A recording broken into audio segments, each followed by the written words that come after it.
Here's the big challenge of life. You can have more than you've got because you can become more than you are. That's the challenge. And of course the other side of the coin reads, unless you change how you are, you'll always have what you got. I have found in my experience that income does not far exceed personal development. Now sometimes income takes a lucky jump, but sure enough, unless you grow out where it is, it'll usually come back where you are. Life has strange ways. If somebody hands you $1 million, best you become a millionaire quickly, so you get to keep the money. Otherwise, sure enough, it'll disappear. Somebody once said, if you took all the money in the world, divided it up equally among everybody, it would soon all be back in the same pockets. Incredible. Success is something you attract, not something you pursue. Success is looking for a good place to stay. So instead of going after it, you work on yourself. Personal development. See, the major question to ask on the job is not what are you getting. The major question to ask on the job is what are you becoming? See, the big question is not what am I getting paid here. The big question is what am I becoming here? Because true happiness is not contained in what you get. Happiness is contained in what you become. So that's our major subject for tonight, personal development. Of all the assignments Mr. Schoaf gave me at age 25, this was probably the most difficult. In fact, I'm still working on this one. I think it's an unending challenge to see what you can become. The next subject is called Basic Laws. And it's good to study the basics. And I call these basics primarily because they come from the Bible. Now, I'm not a theologian or a minister, and that'll be apparent. But Mr. Schoaf taught me that the Bible was a good textbook for ideas and stories and success equations, how to live the better life. I found out that was true. He also taught me that the Bible is as practical as it is spiritual, and I found out that's true. If you look at your bank account and your income and you're not happy, there's several places in the Bible to check to see what the heck's wrong so you can make the changes. And we're going to cover some of those tonight, called basics. Okay. The next subject is my favorite, setting goals. Mr. Schoaf taught me how to set goals. What a favor that was. One morning at breakfast, shortly after I met him, he said, Jim, let me see your current list of goals and let's go over them and talk about them. He said, maybe that's the best way I can help you get a better direction started. And I said, I don't have a list. He said, well, is it out in the car or home somewhere? I said, no, sir. I don't have a list anywhere. He said, well, young man, that's where we got to start. He said, I can tell you right now, if you don't have a list of your goals with you, he said, I can guess your bank balance within a few $100s. Which he did. And that got my attention. I said, you mean my bank balance would change if I had a list of goals? He said, drastically. That day I became a willing student how to set goals. And sure enough, learning how to set goals changed my life. And I often wondered why no one had ever taught me how to set goals up until age 25. I went to high school, but if they offered it, I missed it. I went to college for a year, never heard it. I worked for Sears. Really? And to my knowledge, Sears never taught it. Right? How to set goals. So here I am, age 25, married, my family's starting, I've been to college, I'm working, and I still don't know how to set goals. But fortunately, when I was 25, I met the man who taught me how, and it revolutionized my whole life. Economically, socially, personally, it's incredible. So I want to share with you tonight what Mr. Schoaf shared with me, how to set goals. It can be a life changer. Okay. The next subject is the negative part of the seminar. Life is part negative, so we got to talk about the negative. And this subject is called diseases of attitude. Diseases of attitude. There's a lot of things that can wreck your chances to do well. We live in a rather dangerous world, so you got to be not only wise, you got to be careful. Now, attitude diseases are just as bad as physical diseases, right? High blood pressure, heart trouble. I mean, a lot of things lace your chances to do well. So you've got to be careful. And attitude diseases are deadly. I mean, they'll destroy all the good things you start. Okay? So we'll go through those attitude diseases, how to spot them, how to look for them, what they are, and the cure. And I'm a pro on these because I've had them all, so I can give you excellent advice on these. Now, the last subject we're going to consider tonight is called the day that turns your life around. The day that turns your life around. And under this subject, we're going to talk about the emotions that can change your life. Human beings are emotional creatures, and emotions are powerful for life change. Now, of course, emotions are so powerful they can go either way on you. Emotions can either build or destroy. So you really have to employ emotions properly. We call civilization the intelligent management of human emotions. If you can intelligently apply your emotions in the right direction, no telling what can happen. Could turn your life around one day would be sufficient. So we'll talk about those. Okay. Now that's a lot to cover in one evening, but we'll keep at it here and see if we can't get it all done. I'd like to have you now jot down the theme of the seminar. Every seminar should have a theme, I guess. We've got one.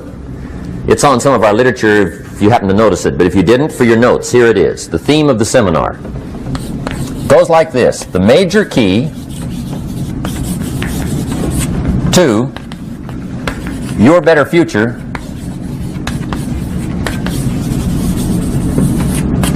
is you.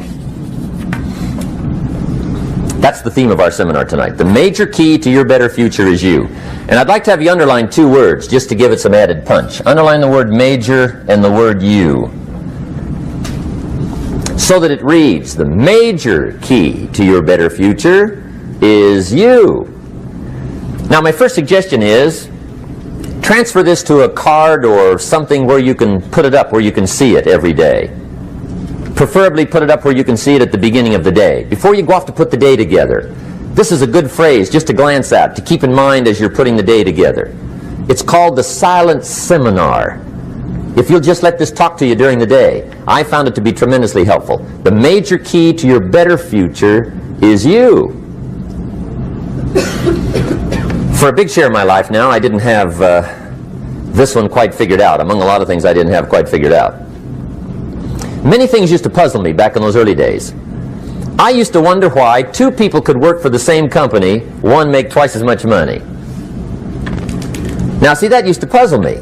And maybe they were the same age, graduated from the same school, live in the same community, work for the same company, with the same products and the same services. They've got the same traffic, the same problems, and one makes $1,000 a month, the other one makes $2,000 a month. Now that was my puzzling question. Why would this long list be the same and the money twice as much? I asked, what's the difference between $1,000 a month and $2,000 a month? And I don't mean $1,000 a month, right? I could figure that out. But what makes the difference? Why would one person do twice as well, 3 times as well? Speaking economically. Now, I know there's more than one way to do well. I understand that. But in this little narrow area called compensation, what's the difference? Well, back then, with my faulty thinking, I'm trying to reason it out. I thought, well, maybe time makes some of the difference, right? Some people do better because they have more time. I used to say, Harold ought to be able to do well. He's got a lot of time. If I had all of Harold's time, I could do well. Now, that's got to be dumb, right? Number one, you can't get somebody else's time. A guy says to me one time, he says, you know, if I had some extra time, I could make some extra money. I said, then forget it. There isn't any extra time. Hey, when the clock strikes 12 midnight, that about wraps it up, right? I mean, you can look around the gongs there for a little more, but it's over. You say to the guy, what are you doing? He says, I'm looking for extra time. See, they'll come and take you away, right? There isn't any more time. Now, if you can't get more time, which you can't, what could you get more of that would make a difference in economic results? And here's the key word. Make it a part of your notes. We're going to consider it tonight. The word is value. And I have a little phrase for your notes. Value makes the difference in results. Value makes the difference. You can't get more time, but you can create more value. Now here's the first lesson of economics. Everybody should learn it from the time they're old enough to understand what a dollar means. How to earn one, how to get one, how to keep one, what to do with it. First lesson of economics. We primarily get paid for value. That's lesson one. Bringing value to the marketplace. That's how you get paid. You don't get paid for the time. I know it takes time to bring value to the marketplace, but you get paid for the value, not the time. Now, since that's true, here's one of the key questions of the evening. Is it possible to become twice as valuable at the marketplace and make twice as much money in the same time? Could you become 3 times as valuable? Make 3 times as much money in the same time? Is that possible? The answer is yes, if. And it's always if, right? Life is known as the big if. Harry Truman once said, life is iffy. How true. And here's the big if we're going to consider tonight. It's possible to do much better at the marketplace if you go to work primarily on yourself. And that's the theme of our seminar tonight. Learning to work primarily on yourself. People have asked me for the last 24 years, how do you develop an above-average income? And the answer is, become an above-average person. Develop an above-average handshake. Some people want to be successful, they don't even work on their handshake. As easy as that would be to start on. They let it slide, they don't understand. Develop an above-average smile. Develop an above-average excitement. Develop an above-average interest in other people. Develop an above-average intensity to win. See, that'll change everything. Probably one of the most frustrating experiences in life is looking for an above-average job with above-average pay without becoming an above-average person. It's called frustration.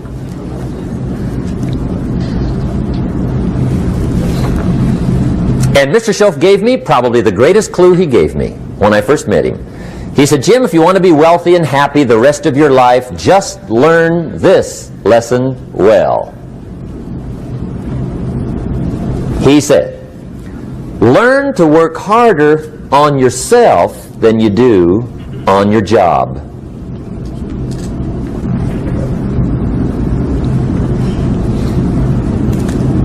Then Mr. Shoaff gave me probably one of the most important clues among so many things he taught me, but this was in those early days. Mr. Shoaff was very kind, but he was also very abrupt. And he had these interesting questions to ask. I'm giving him a little rundown one day on how things hadn't worked out for me. He said, Mr. Rohn, I've got the answer for you if you will listen carefully. And listen carefully I did that day and for the next 5 years. If somebody's wealthy and happy, you gotta listen. He said, Jim, I've only known you a short time. But he said, it's already my honest opinion that for things to change for you, you've got to change.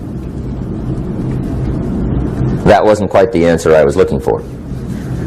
But that's the answer he gave me, and I pass it along to you on this warm summer evening in Anaheim, California, 1981. For things to change for you, you've got to change. Otherwise, it isn't going to change. Before I met Mr. Shoaff, I used to say, I sure hope things will change. Right? That seemed to be my only hope. If it isn't going to change, I'm in serious trouble. And then I discovered it isn't going to change, so I'm in serious trouble.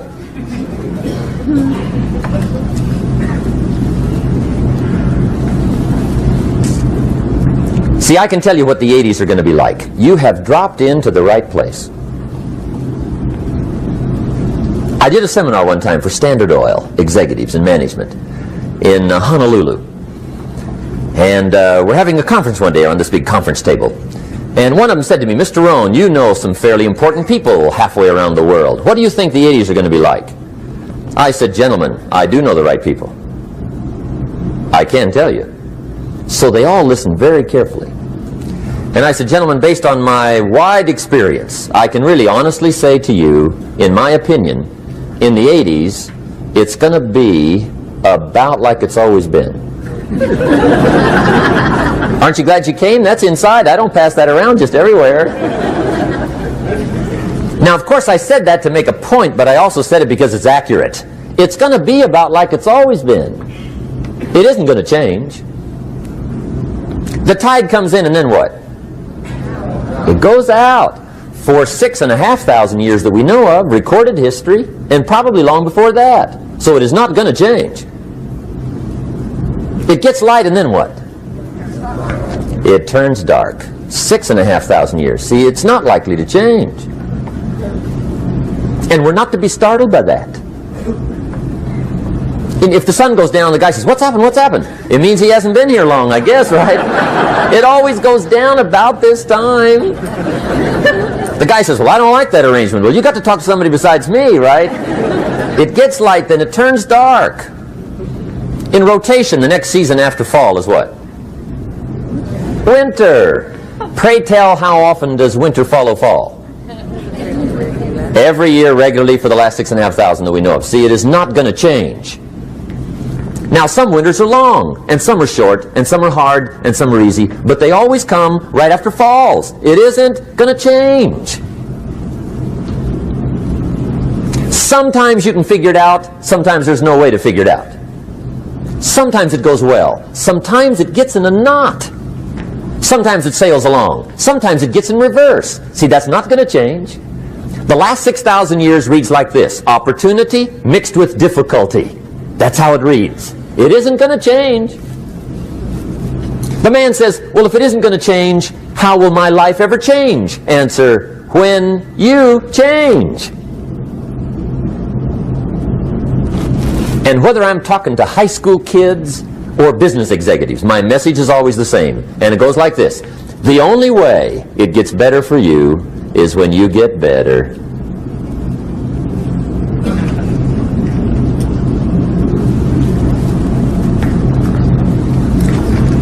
Let me give you the 4 major lessons in life to learn. Here's 4 majors.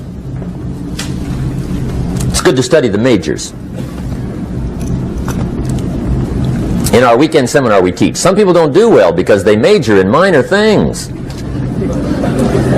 You've got to be on the lookout. At the end of every week, end of every month, you've got to check, make sure you're not spending major time on minor things. We go through that whole series. Majors and minors. Now, let me give you 2 phrases before we get to the 4 majors. This will set it up and you'll see where I'm going. 2 key phrases for your notes. Here's the first one. Life and business is like the changing seasons. That's the first phrase. Life and business is like the changing seasons. One of the best ways to describe life, it's like the seasons. Frank Sinatra sings, life is like the seasons. Now here's the second phrase. Very important. You cannot change the seasons, but you can change yourself. You can't change the seasons, but you can change yourself. And see, that's how life gets better for you, not by chance, but by change. Now, here's the 4 major lessons in life to learn. I've got my first book finished. Came out a couple of weeks ago. This is in it. The 4 major lessons in life to learn. Here they are. Number 1, learn how to handle the winters. That's lesson 1. They come right after falls with regularity. Some are long, and some are short, and some are hard, and some are easy, but they keep coming. You must learn to handle the nights. They come right after days. You must learn to handle difficulty. It comes right after opportunity. You must learn to handle recessions. They always follow progressions. For the last 6,000. See, it isn't going to change. The lesson you must learn is how to handle it. And there's all kinds of winters, right? The winter when you can't figure it out. The winter when it all goes smash. The winter when it turns belly up. The winter when it won't work, when you've run out of money and you've got a broken heart. See, those are winter times. There's all kinds. Economic winters, social winters, personal winters. When your heart is smashed in 1,000 pieces and the nights are unusually long, your prayers seem to go no higher than your head. It's wintertime. Barbara Streisand sings, "It used to be so natural to talk about forever, but used to be's don't count anymore. They just lay on the floor till we sweep them away. You don't sing me love songs, and you don't say you need me, and you don't bring me flowers anymore." A song of winter. But see, the disappointments come. Those are normal. That's part of life. But the question is, how do you handle it? How do you handle the coming winters and the disappointments and the down times? Well, you can't get rid of January by tearing it off the calendar. But here's what you can do. You can get stronger, you can get wiser, and you can get better. The winters won't change, but you can. And that's how life changes for you. See, before I understood when it was winter, I used to wish it was summer. I didn't understand. When it was hard, I used to wish it was easy. I didn't know. And then Mr. Schoaf gave me a part of his very unique philosophy when he said, "Don't wish it was easier, wish you were better." See, that triggered my whole life change. Don't wish for less problems. Wish for more skills. Don't wish for less challenge. Wish for more wisdom. That's the key. So that's lesson 1. Learn how to handle the winters. Here's lesson 2. Learn how to take advantage of the spring. That's the second one. Spring is called opportunity. And spring follows winter. What a great place for it. If you were going to put it somewhere, that'd be the place to put it, right after winter. And pray tell, how often does spring follow winter? Every year with regularity, 6,000. You can almost count on it. See, opportunity always comes. Days follow nights. Isn't that terrific? Opportunity follows difficulty. But here's what you must learn to do. Underline these 2 words in that key phrase. Take advantage. Underline those 2. You must learn to take advantage of the spring. See, just because spring rolls around is no sign you're going to look good come fall. You got to do something with it. In fact, you have to get good at one of 2 things in life. Planting in the spring or begging in the fall. Or get somebody to do it for you. See, those are about the only alternatives. Now here's what else you must do. Take advantage of the springs quickly, because there's only a few. Just a handful of springs have been handed to each of us. They don't come forever. Life is fairly brief. So you got to read every book you can get your hands on what to do with your springs while they're here. And take advantage, they soon run out. The Beatles wrote, "Life is so short." And for John Lennon, it was extra short. But life is brief. Elton John sings, "She lived her life like a candle in the wind." It's brief. So whatever you're going to do with your life, you got to get at it. Don't just let the springs pass. Here's the third major lesson in life to learn. Learn how to protect your crops all summer. You got to take care of what you start. Sure enough, as soon as you've planted your garden in the spring, the busy bugs and the noxious weeds are out to take it. And here's the next bit of truth. They will take it unless you prevent it. And that's the third major skill to learn. You've got to learn to prevent the intruder from taking all the good you start. It's one of the challenges. Here's two key phrases under number 3. First one, all good will be attacked on this planet. Maybe not the next one we get to, but on this one, all good will be attacked. Every garden will be invaded. Not to think so is naive. And here's the second phrase. All values must be defended. Political values, social values, community values, family values, marriage values, friendship values, business values. Every garden must be tended all summer. Third major lesson. Now here's number 4. Fourth major lesson in life to learn. Learn how to reap in the fall without complaint. Learn to reap come harvest time without complaint. Take full responsibility for what happens to you. It's one of the highest forms of human maturity, accepting full responsibility. It's the day you know you've passed from childhood to adulthood, the day you accept full responsibility. And another note, learn to reap in the fall without apology. Without apology if you do well, and without complaint if you don't. That's maturity. I used to have that long list of reasons why I wasn't doing well. To explain. You got to explain, right? Otherwise you're going to look bad. I used to have this funny list called Reasons for Not Looking Good.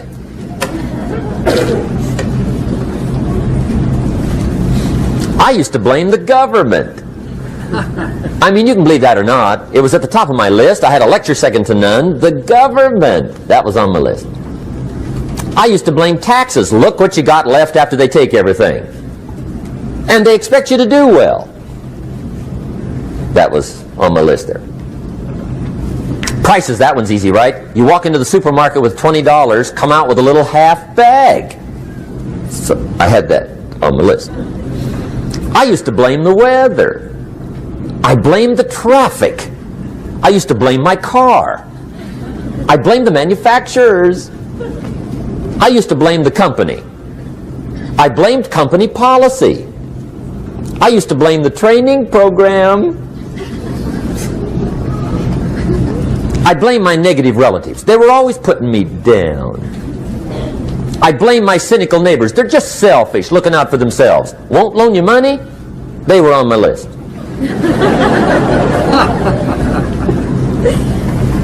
I used to blame the economy. I blamed the community. That's a pretty good list for not doing well, isn't it? I thought it was good. I'll never forget one day, Mr. Schoaf was very kind, but he was also very blunt, and this was no exception. And I'm glad he was blunt. There's a lot of things I'd have missed if he hadn't have been blunt.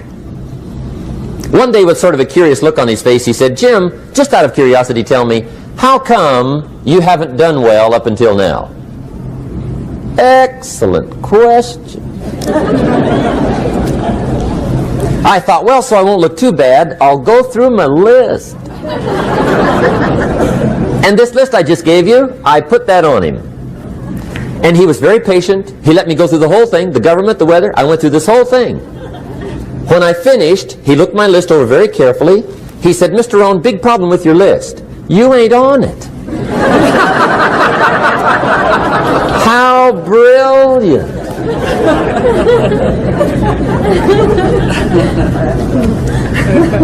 When I went to work for him a few months later, I learned very quickly to tear up my list, reasons for not doing well, and I threw it away. And I got me a fresh piece of paper. And I put one word on it. Me.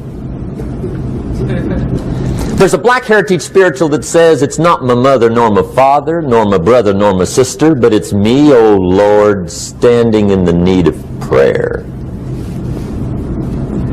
See, I used to blame everything outside. And then let me give you a little philosophy that helped turn my life around. For your notes, here it is. It's not what happens that determines the quality or the quantity of your life. It's not what happens. And the reason is because what happens happens to about everybody. No different. The sun went down on all of us last night. A common event, a happening. And I found out that the same things can happen to two different people. One gets rich and one stays poor. Why is that? It's because it's not what happens, but rather it's what you do that changes everything. So that's a key phrase. It's not what happens, it's what you do. What happens is about the same. You might put that in parentheses here. Same. What people do, that's what's different. Anything can happen, right? Everything can happen. I've heard all the stories. I've been one of the stories. Hey, we could all tell stories all night long, right? Happenings. Anything can happen. Have you heard of Murphy's Laws? Anybody here heard of Murphy's Laws? Okay, most of you have. Murph had these laws. One of them was, if anything can go wrong, it will. That's one of Murphy's Laws. He was not one of the great positive speakers of the day. But anyway, it's still true though, right? Anything can go wrong, everything can go wrong. For sure. I've fallen out of the sky so many times. Once to the tune of a couple of million. Devastating. Took me a while to survive that one. Now, it wasn't all that much, but it was all I had. Right? I mean, that's when it's much, right? When it's all you got. If you got 3, 2 go, you got 1 left, you ain't looking that bad. But when it all goes. Has anybody been there when it all went? Anybody? Come on, the rest of you liars. Go ahead. Hey, we've all been there, right? When it all went.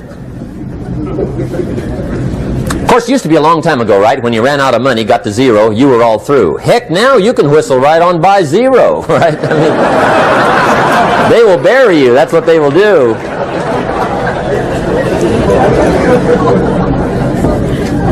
But see, those are the happenings, right? Everything can happen. Anything can happen. But it's not the happenings. It's what you do about it. Somebody says, yeah, but you don't understand the disappointments I've had. Come on. Everybody's had their share. Disappointments are not special gifts reserved for the poor. Everybody has them. The difference is what you do about them. It's not the weather. I used to blame the weather, and I discovered it rains on the rich. So see, that won't help.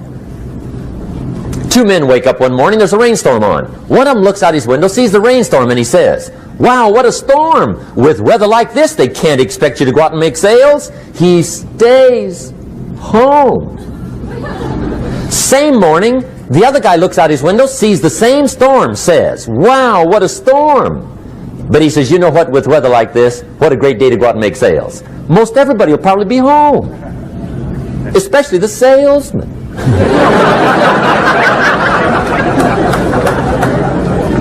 See, that's the difference in how your life works out. It's not what happens, it's what you do. So here's one of the key questions of the evening. Starting tomorrow, what are you going to do that'll make a change in your life's direction? Good question. What are you going to do starting tomorrow that'll make a difference? Now see, if you don't do something starting tomorrow that'll make a difference, guess what? It's gonna be the same. And see, that way you can guess what the next 5 years are going to be like. Look at the last 5. Because the next 5 are going to be like the last 5 unless you, major key, tomorrow, change it all. Or change a little, or change something, or don't change. It's choice time. You can do whatever you want. But it's nice to know any day you wish you can change your whole life. What can you do starting tomorrow that'll make a difference? Good question. What can you do with economic chaos, massive disappointment? What can you do with a broken heart? What can you do when it won't work? Good question. So if I had a word with you tonight, one-on-one, just you and me. I think my personal advice to you would be, this year, 1981, reach down inside of you and come up with some more of those remarkable human gifts. They're there, waiting to be utilized. And then change anything for you you want to change. And I challenge you to do that because you can change.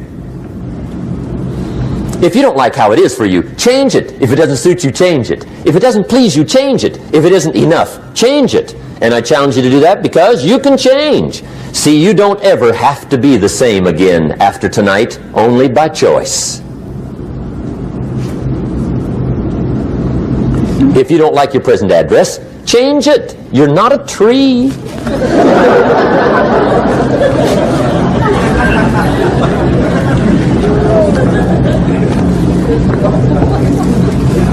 Now, let me give you 3 steps to personal development. Let's get down to the nitty-gritty. What does it take to really make the changes starting tomorrow? It takes more than philosophical pronouncement. I know that. It also takes more than enthusiasm. I know we're hearing a lot about enthusiasm these days, but see, that just won't do the job. We're still hearing the old cliches of the 30s, right? To be enthusiastic, you must act enthusiastic. But see, that's not going to help. After you have leaped about, there are some things you got to do, or it isn't going to change. See, you can get all excited about lifting 200 pounds till you get to the gym. And then you need a new excitement. And the new excitement is called discipline. Major step to human progress. Discipline. If there's one thing to get excited over, that's it. Get excited over your ability to make yourself do the necessary things. What could you make yourself do starting tomorrow that would change it all? No telling. Now, see, that's exciting. On any given day, you can massively change the direction of your life. Murder is a clear example that any one person on any given day can forever alter the course of their life. It just happens to be a negative act. But just as sure as you can commit a negative act, you can also commit a positive act and forever alter your life whenever you wish. Now that's exciting. And whatever that act might be that changes your life. The guy finally takes a shotgun to his car and blows out every window, destroys every tire, puts 100 rounds in this shabby old thing. And he says, I have driven this embarrassing thing for the last time. And not only will I never drive it again, nobody else will ever drive it again. And he lets that shuddering thing stand there for a while as a monument to the day he said, today my life changes. Now who can do that? Anybody. When can you do it? Whatever day you pick.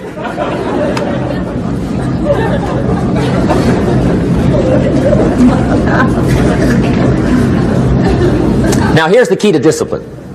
Start with the little disciplines. Get excited over the little disciplines.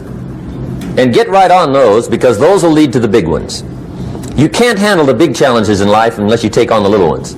Make a list of all the things you can do. Get right on those. Discipline yourself for those, both for the results and for the muscle and for the practice. So that when life hands you some big challenges, you'll be ready, you'll have the muscle. But see, if you don't handle the small ones, you can't take care of the big ones. Okay, here's what else it takes for life change. Self-motivation. Key phrase, self-motivation. I don't know why we call it self-motivation. It's really the only kind there is. You got to motivate yourself. Because I found out you can't change people. They can change themselves, but you can't change them. Lord knows some I've tried. But see, it won't work. People have to change themselves. I learned some of those lessons early. I built a little sales organization way back in those early days. I'm 25. And I had some nice people. I said, I'm going to make these people successful if it kills me. I almost died. Right? I mean, you can't do that.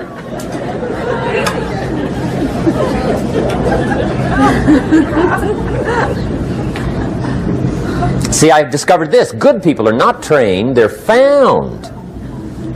You find good people. You don't make them good, you find them good. Training really is for the purpose of finding good people. You don't need much instruction for a good person. Too much training probably means you got the wrong people.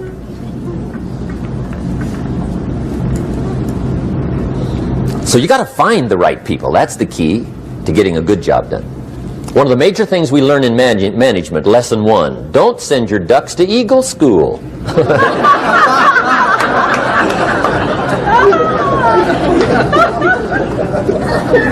Because it won't help. I mean, I'm telling you, it won't help, no matter how good your school is.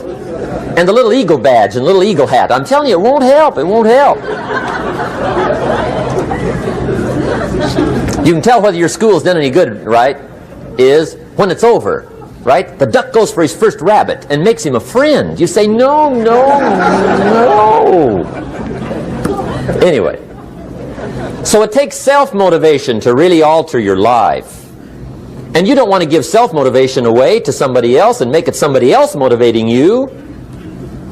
The guy says, boy, if somebody just come by and turn me on. What if they don't show up? Right? See, you got to have a better plan for your life. Okay. Now, if you're excited and you're ready to change, let me give you 3 steps to start life change that can change your life, your personality, your lifestyle, everything can change. Here's the steps. Number 1, find out how things work. The first key to doing better is find out. To change your life, really, you need ideas. There isn't anything an idea can't change. And Schoff taught me the major problem is lack of an idea, not a problem. At first I didn't have any money. I said to Mr. Schoff, I don't have any money. He said, that's not a problem. Now see, up until then I always thought it was. Right? I was confused.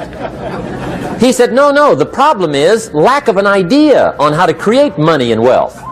It isn't lack of money, it's lack of ideas. So if you get the ideas, see, you can change anything. Now to get ideas, you need a constant study of finding out. Now Schoff also said, when you find out something that works, put the information in your journal.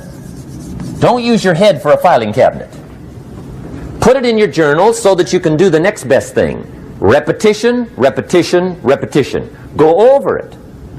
And if you repeat it, go over it, sure enough, someday, some mysterious day, the idea takes root, starts to grow, and shows up in your bank account, and your dress, and your personality, and your lifestyle. But capture the ideas in your journal. Find out how things work. Schoff gave me this word for my life change. He said, study. Great word. If you wish to be successful, study success. If you wish to be happy, study happiness. If you wish to be wealthy, study wealth. Don't leave it to chance. Make it a study. Some people just go through the day with their fingers crossed. See, that won't do it. You've got to study the things that can change your economic, social, spiritual, personal life. Now here's a qualifying phrase. And we'll have several of these qualifying phrases throughout the seminar.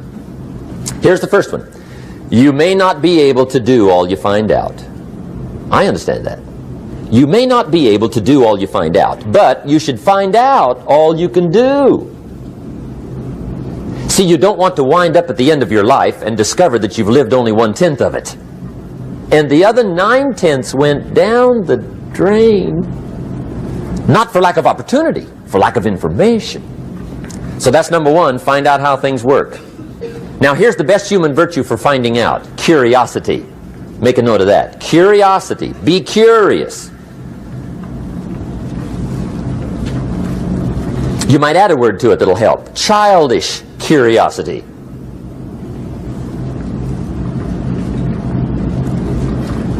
What will kids do if they want to know something bad enough? Bug you. That's the phrase. They can ask 1,000 questions. You think they're through? They got another 1,000. They'll drive you to the brink. It's a virtue. when you got to know. Be like a child. In fact, Jesus, the master teacher, said, unless you can become like little children, you might as well forget it. You don't have a prayer. Excellent advice. You got to be like children. 4 ways, in my opinion, to be like a child. Number 1 is curiosity. Number 2 is excitement. Get excited like a child over your ability to make yourself do anything for change. 3rd is faith.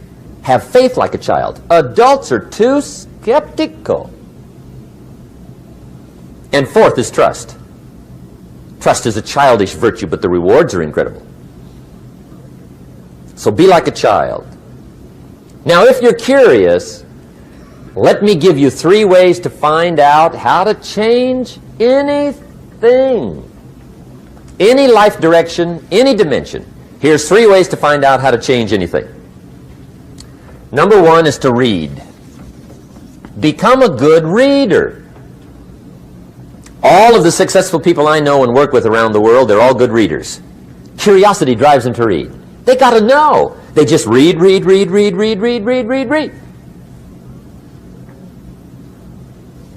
Become a good reader. Now, that's my opinion. Listen to the other lecturers and listen to me and make up your own mind. Don't be a follower. Be a student. Okay? I say, really, for life change, you got to read. One way to learn is from your own experiences, but another way to learn is from other people's experiences. See, one book might save you 5 years if you read it. Did you know there's books on how to be stronger, more decisive, be a speaker, be a leader, have a better effect on other people, develop your personality? Did you know there's books on that? And people don't read them? How would you explain that? And they can read. Did you know that hundreds of successful people have written their stories in books and they wrote down how they did it and people don't read it? How would you explain that? The guy's busy, I guess. You know, you get tied up. The guy says, well, yeah, you work where I work, but the time you struggle home, it's late. You got to eat, bite a supper, watch a little TV, get to bed. You can't sit up half the night reading. And the guy's behind on his car payment.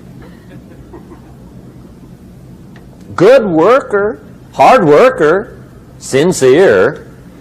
But you got to be better than sincere and work hard. Otherwise, at the end of your life, you'll wind up cold, stony broke. You got to be better than a good worker. You got to be a good reader. The whole world is governed by laws. The universe, in fact. Laws. We call it the law of electricity. We call it the law of gravity. There's mathematical laws. There's physical laws. Speed and velocity laws. Agricultural laws. There's all kinds of laws. Now that we find ourselves on the spinning planet, you just have to learn what I call the setup. Learn the setup. Life's setup. Now, we didn't set it up, but we're here, so you got to learn it. And we should learn the setup for 2 basic reasons. Number 1, to keep from getting hurt. It's one of the major reasons for learning, so you won't get hurt. See, economically, socially, personally, you can get hurt just not knowing. Ignorance is not bliss. Ignorance is poverty. Ignorance is tragedy. You got to know, or you're going to get hurt. It's good to know not to walk out the 10-story window. That's excellent information. Now, what if a guy didn't know and he walks out? Now he's dead at the bottom. Somebody says, well, the poor guy didn't know. You got to know, or you're going to get hurt. Okay. Now, here's a parenthesis. You don't have to like the setup. I don't ask you to like how it is. That's not what's important. But it is important to learn how it is. Okay, so you don't have to like it, but you should learn it. That's what I tell the kids, right? Make sure you get the information. What you think about it, that's up to you. What you're going to do with it, that'll soon be up to you. But make sure you get it. See, there's nothing worse than being stupid. Nothing. I mean, being broke is bad, but being stupid is awful. And what's really bad is being broken stupid, right? That's about the end of the world. I mean, there isn't anything much worse than that. Unless you're sick. Sick, broken, stupid. I mean, that is it, right? There's nowhere else to go. So make sure you get the information. It's key. You don't have to like it, but learn it. If this big monstrous thing lifts up in the sky, hangs there for a little while, cuts loose, comes crashing down, boom, shakes the ground for 5 miles. And then this big monstrous thing lifts back up in the sky, hangs there for a little while, cuts loose again, comes crashing down, boom, shakes the ground for 5 miles. It just keeps doing that, this big monstrous thing, lifting up and then crashing down, boom. Now, you might come along one day and say, that's got to be a stupid arrangement, which is okay. You're entitled to your opinion. But the first thing you should learn to do is get out from under it, right? That's number one. You might have a great moral argument. You might want to shake your finger at the sky, but do it from over there, right? So you don't get smashed. It's called your basic smart. So number one, learn so you won't get hurt. Whether you like it or not, learn. Now here's the second reason for learning, the setup, to benefit. It's called the plus of life. And that's what life is, right? Both minus and plus. The minus is tragedy, heartache, misery, failure, unhappiness. But life is also happiness, prosperity, good feelings. So here's the key. Learn to get on the good side of the way things work.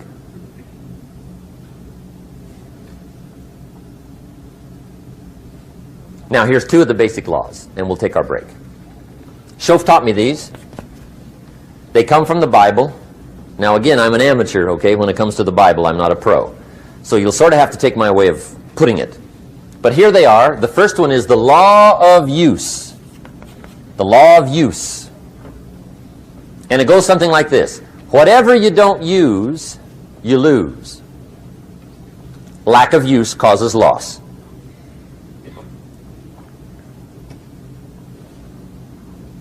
On this planet, maybe not the next one, but on this one, if you tie your arm to your body, leave it there long enough, you'll never use it again. It's over for the arm. Now, it may not be over, but it's over for the arm. The only way to keep the use of this arm is what?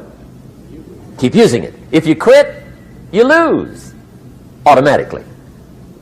They don't bring it up for a vote. You lose automatically when you quit.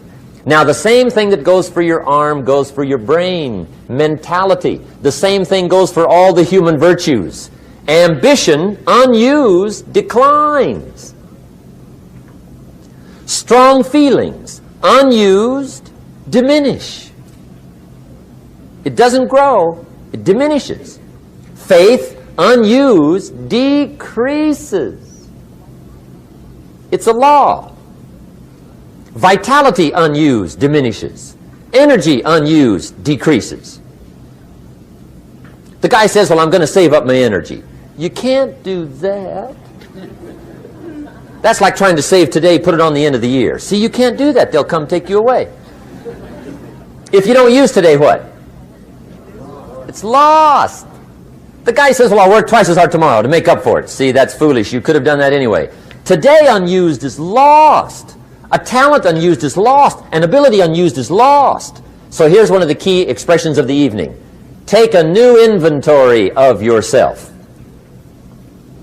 Starting tomorrow, new project. Take a new inventory. And make sure that all of your talent and ability and mentality and ingenuity and vitality and strong feelings, faith, courage, make sure that all you've got's being used. Otherwise, you lose. Now, one of the best illustrations of the law of use is a Bible story called the Parable of the Talents. The Talents story.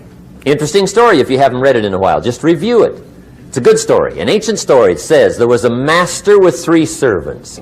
He got them together one day and he said to the 3, I've got these talents. And in those ancient days, a talent was a measure of gold. And he said to the 3 servants, take these talents and see what you can do with them while I'm gone. He said, I'm taking a journey and I'll be gone for a while. When I come back, we'll get together, go over the book, see how you did. He said, here's 5 of these talents for you. 5. Here's 2 of them for you. 2. And here's 1 for you. 1. The master said, take those talents, see what you can do with them. When I come back, we'll get together, we'll go over it all. The servant said, okay, master takes off. According to the ancient story, the master comes back from his trip. When he gets back, he gets the 3 servants together, and as he said he would, he asks, how did it go with those talents? You were 5. What happened? That servant said, well, I took the 5 talents you gave me, and I put them to work. A little shaky at first, but he said things finally got rolling. And he said, I poured it on. And he said, my talents grew to 7, 8, 9, 10. He said, I doubled my talents from 5 to 10. Books will show. Master said, one heck of a job. Or something like that. He said, I gave you 2 talents. What happened? That servant said, about the same thing happened to me. I put those 2 talents to work, poured it on. They grew to 3 and then to 4. He said, I doubled my talents from 2 to 4. Books will show. Master said, well done. He said, I gave you 1 talent. What happened? That servant said, well, I took the talent you gave me, and I carefully wrapped it, and I dug a hole and buried it. And camouflaged it, I suppose, right? So nobody would steal it. And he said, fortunately, nobody got it. And he said, I knew you were going to be here today, so I dug it up. Here it is, safely wrapped. I did not lose it while you were gone. According to the ancient story, the master said, take that talent away from him and give it to the man that's got 10. Now you might say, well, I don't like that arrangement. The poor guy's only got 1 talent. He's already got 10. It ought to be more even. Remember, I didn't ask you to like it. But this one I would ask you to learn, because it simply means whatever you do not employ, you forfeit. It's a law. So learn well the law of use. Now here's the second one, and we're going to take our break. Second law from the Bible. This one we've heard since we were small, I'm sure. It's called the law of sowing and reaping. In fact, we've probably heard it so often we could quote it. It says, whatever you sow, what? You shall reap. Fairly blunt, hopefully clear. Here's my first suggestion on the law of sowing and reaping. Don't try to beat it. You might as well try sitting on the sun in the morning. Keep it from coming up. You'll have better luck. Whatever you sow, you reap. Now, for a fair share of my life, I'm a bit mixed up on how all this applies. Among a lot of things I was mixed up on. I knew I wasn't reaping too good. That I understood. My problem was I was confused about what was causing it. Remember me with the funny list? I thought those are the reasons why it isn't working out well. And then Mr. Schoaf gave me the clue that helped me figure it all out. He said, Mr. ROHN, I have another answer for you. There's another way to quote this law that'll show you where the problem is so you can go to work on it right away. All you need to know is where the problem is. Then you can go to work on it. So he quoted me the law another way, and I found out what my problem was. Here's the way you quote the law. Whatever you reap is what you've sown. Now I knew what my problem was. Whatever you reap is what you've sown. If you don't like the crop, who do you look up? Answer, whoever planted it. And where do you find who planted your crop? Answer, in the mirror. What I finally learned to do come fall was to go to the mirror. That's where you go. And if necessary, you say, a few skinny carrots? I got to be unimpressed. Where were you last spring? Asleep? Didn't you read the books? Did you break your hoe? Let me give you 7 key points to the law of sowing and reaping. Let's tick right down through the list of 7, and it'll be break time. 7 points to sowing and reaping. Here's part of the philosophy that really helped me to make some changes in life direction. Number 1, the law of sowing and reaping is negative. That's number 1, which simply means if you sow bad, you reap bad. Now, this is kind of 3rd grade, but it doesn't hurt to go over the basics. If you plant thistle seeds, you don't get pumpkins. Honest, no use looking for pumpkins. John says, how come no pumpkins? Come on, John. The law's negative. That's how come. Now, here's number 2. The law's positive. Which simply means if you sow good, you reap good. If you plant pumpkin seeds, you don't get thistles. Not from pumpkin seeds. Mother Nature won't pull tricks on you over in the corner snickering and pushing you thistles and you planting pumpkin seeds. She won't do that. You will get pumpkins from pumpkin seeds, and the reason is because the law is positive. Now here's number 3. I got excited when I found out the full dimension of this. See, you do not reap what you sow, but rather you always reap much more than what you sow. So the 3rd key word is more. You don't get back what you put out. You get back much more than what you put out. And it works both positive and negative. On the negative side, it said, if you sow to the wind, you reap the whirlwind. So you've got to get ready for that, or you will be naive. See, anybody can, whether you will or not. See, that's the question. And here's a good question to ask. We are all buying somebody's plan. The question is, whose? Who's got you talked into doing what you're doing? Who's got you talked into your present plan? See, 10 years from now, you will surely arrive. The question is, where? But see, anybody, if you want to, can go searching for a good plan, pick it, and start working it. And sure enough, as the time passes, as it surely will 5 years from now, 10 years from now, then you'll be winding up wearing what you want to wear, driving what you want to drive, living where you want to live, become what you want to become. But now's the time to fix the next 10 years. And who can? Anybody. Here's number 6. The 6th key to sowing and reaping. This is leveling with you now, as we promised to do. There's one thing better than the truth, and that's the whole truth. And here's part of the whole truth of the law of sowing and reaping. Number 6 is, you could lose. There are times when you just lose, no matter what you do. It's that kind of planet. You reap what you sow, yes, but... What does that mean? Yes, but, well, the farmer plants his crop in the spring, takes care of it all summer, loves his family, works 10, 12 hours a day, 6, 7 days a week, is an honorable man. Come fall, he's got a beautiful crop, and he deserves every bit of it. But the day before he sends the combines into the field, a hailstorm comes along and beats it all in the ground. Which means you lose. Somebody says, well, what did he do wrong? Answer, nothing. It's just that kind of planet.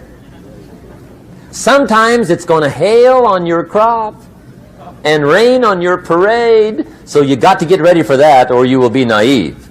That's just part of the life arrangement. And don't press me why. I was not in on some of the original decisions here, so I don't know how it got set up. But there's just times, sometimes you lose. That's part of life. But now here's number 7. The 7th key to sowing and reaping. And it goes like this. It's just another way to quote the same law. And it goes like this. If you don't sow, that's just another way to quote the law. If you don't sow, what? You don't reap. You don't even have a chance. So if you looked at your game plan tomorrow, you might come to the quick conclusion, I got to get some sowing going. How true. Get you some sowing going. And remember, you've got plenty of time. You've got all the time there is. Some people spend enough TV time to make a fortune. The latest article on television watching in this country, according to the latest article, the average television is on in this country in every household 7 hours a day, called the Big 7. I asked a guy one time what his TV cost. He said about $450. I said, you forgot to look at the price tag. He said, what do you mean? I knew he was a TV watcher. I said, that television costs you, in my opinion, at least $12,000 a year. To watch it, not to own it. Owning it's cheap. Watching it is what's expensive. And I said, hey, $12,000 a year is too much to pay to watch TV. That's too much. Pay a little, but not $12,000. And he's the guy that said, I hope pay TV never comes.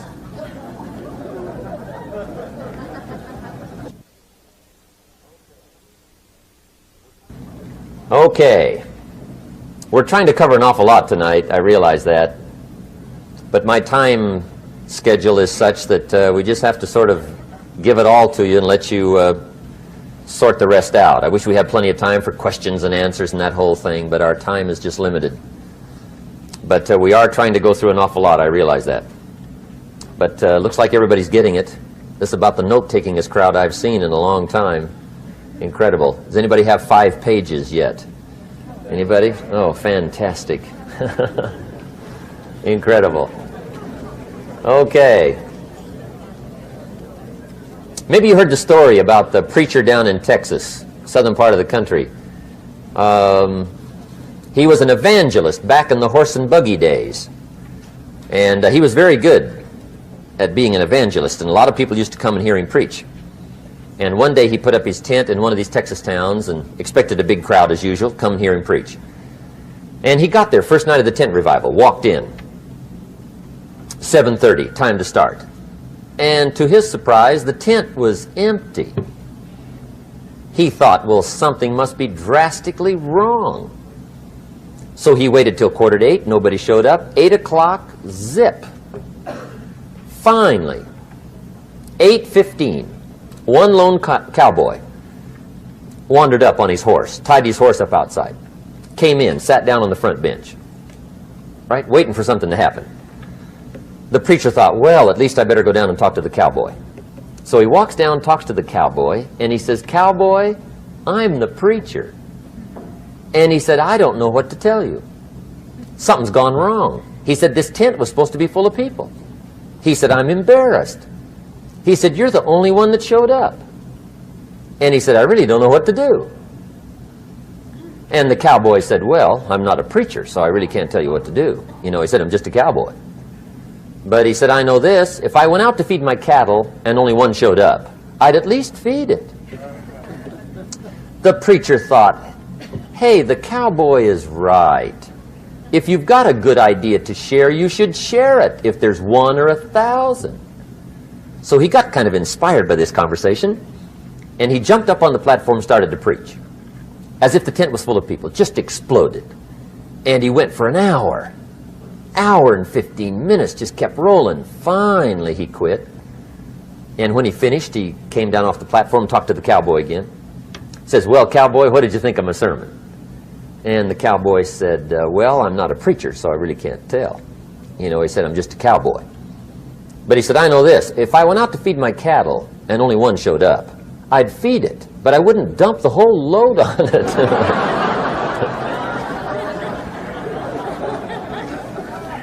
So anyway, if it seems like we're dumping the whole load tonight, I guess we are. But gosh, everybody's doing well. I'm having a good time. I appreciate the response here tonight. Okay, the next subject is setting goals. Let me show you what turned my life every way but loose. Mr. Shoaf dropped this idea on me, changed me completely. Setting goals. Here's what can easily happen if you don't set goals. It's easy to let life deteriorate into making a living instead of designing a life. And we all have a choice. Make a living or design a life. It's easy to get trapped by economic necessity and settle for existence rather than substance. That's easy. But the best advice I can give you on how to break out of that trap is to learn how to set goals. Mr. Shoaf put it to me this way. He said, Jim, if you had enough reasons, you could do the most incredible things. I never forgot how he put that. If you have enough reasons. See, reasons will change your whole life. Mr. Shoaf said to me, he said, Mr. ROHN, I think you've got plenty of intelligence, you've got plenty of talent, you've got plenty of ability. Probably what you lack is plenty of reasons.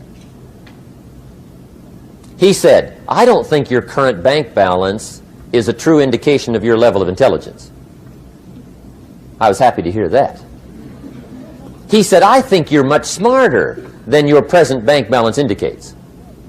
And that turned out to be true. I was much smarter. But of course my first question was, well then why isn't it bigger? And he said, you don't have enough reasons. You've got enough intelligence, but not enough reasons. So see, reasons can change your life.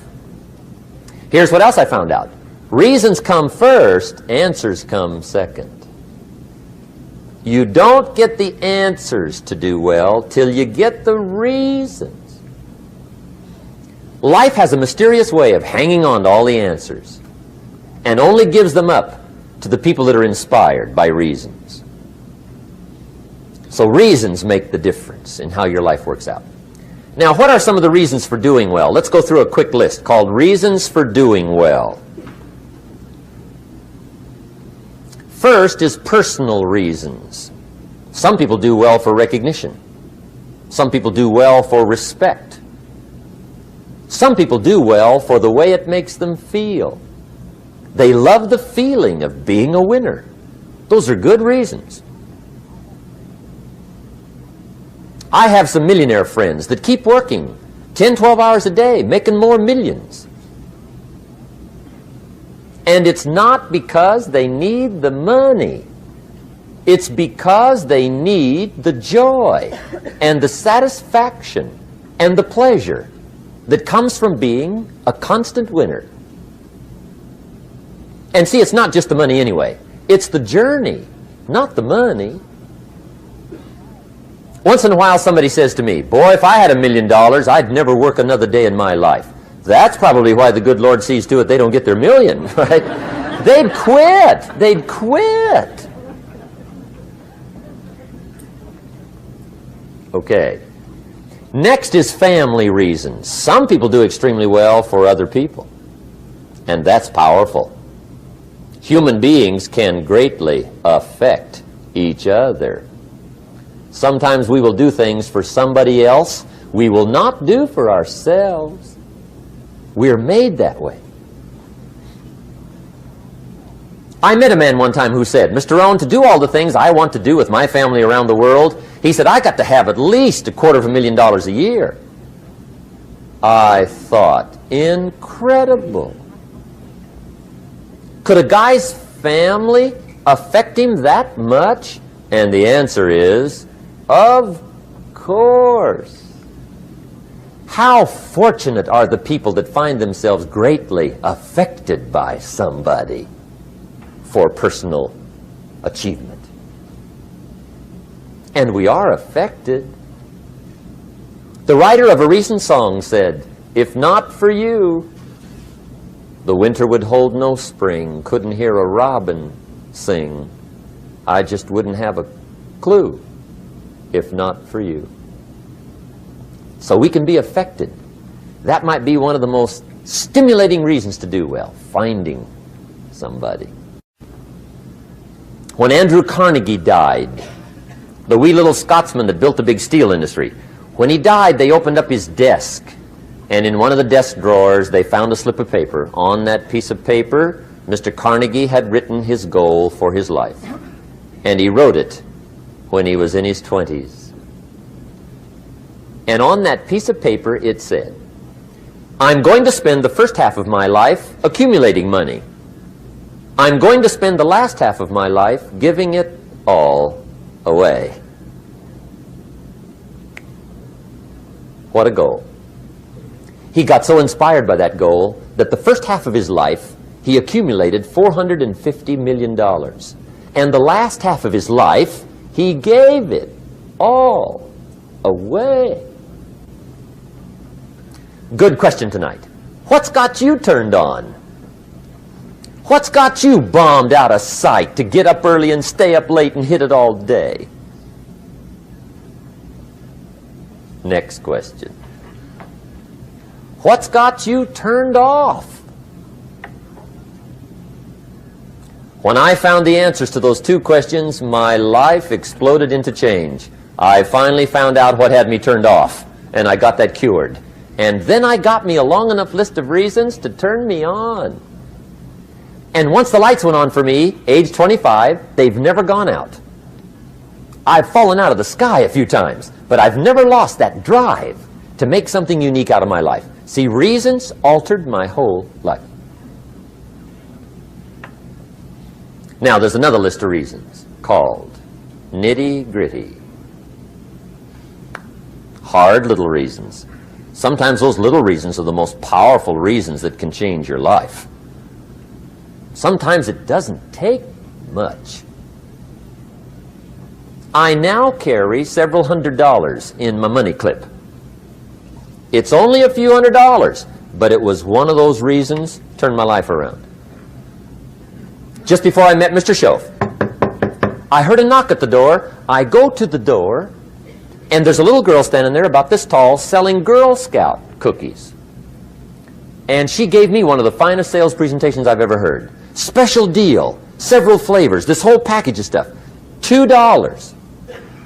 And with a big smile, she very politely asked me to buy. And I wanted to. Big problem. I'm broke. I don't have $2. And to this day, I can remember the pain and the embarrassment. I'm a father. I'm a husband. I've been to college. I'm working. I'm 25. I don't have $2. And I didn't want to tell her that for some reason. So I did what I thought was next best. I lied to her. I said, "Hey, look, I've already bought lots of Girl Scout cookies. I've still got plenty stacked in the house," which was not true. But it seemed to get me off the hook for the moment.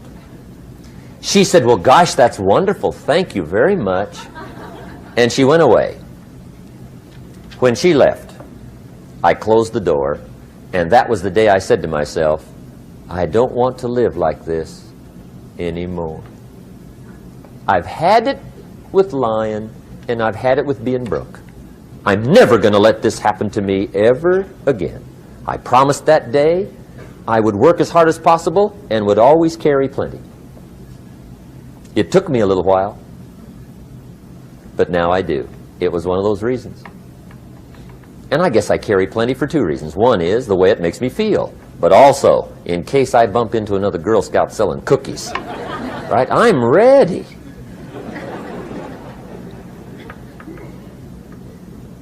I walked out of the Bank of America one time up in Saratoga, California, where I used to live. Two little girls selling candy right outside the bank. Good place. Some girls' organization they're working for, right? I come walking out of the bank. This first little girl walks up to me. She said, "Mister, would you like to buy some candy?" I said, "I probably would." "What kind is it?" She said, "It's almond roca." I said, "My gosh, that's my favorite." She said, "Wonderful." I said, "How much is it?" She said, "It's just $2. I thought, incredible. I said, "How many boxes of that candy have you got?" She said, 5. And her little friend was standing there. She was selling candy too. I said, "How many boxes have you got?" She said, "I've got 4. I said, "That's 9. I'll take them all." They said, "Really?" I said, "Yeah, it's my favorite. I've got some friends. I'll pass them around." They got so excited, put all this candy together. I reached in my pocket and gave them the $18. When I've got the candy and they've got the money, that first little girl looks up at me. She says, "Mister, you are really something."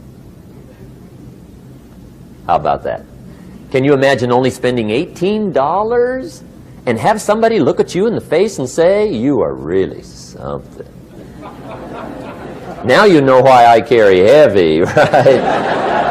I'm not going to miss anymore. It was just one of those reasons. Helped to change my life. One of my nitty-gritty reasons was budget finance. Budget finance used to grind my soul. Way back in those early days, I had fallen for one of those consolidation loans, where you take all your little hard-to-pay bills, put them into one big impossible-to-pay bill, right?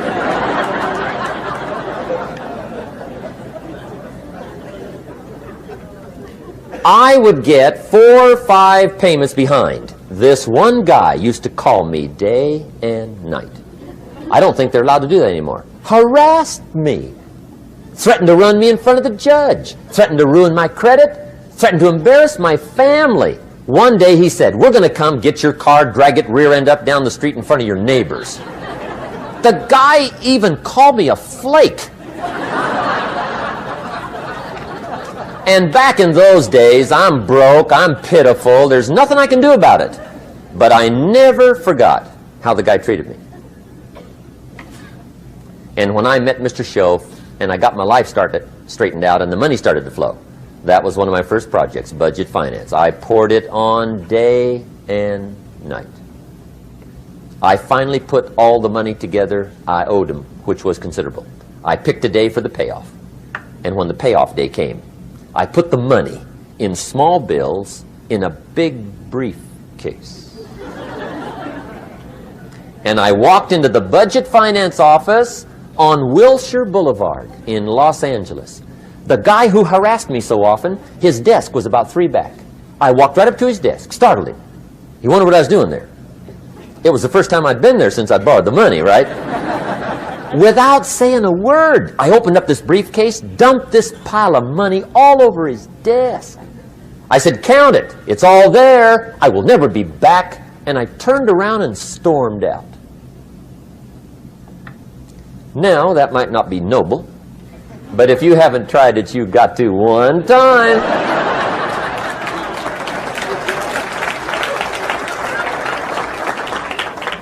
It can be the day that turns your life around. All you need is a reason that turns you on.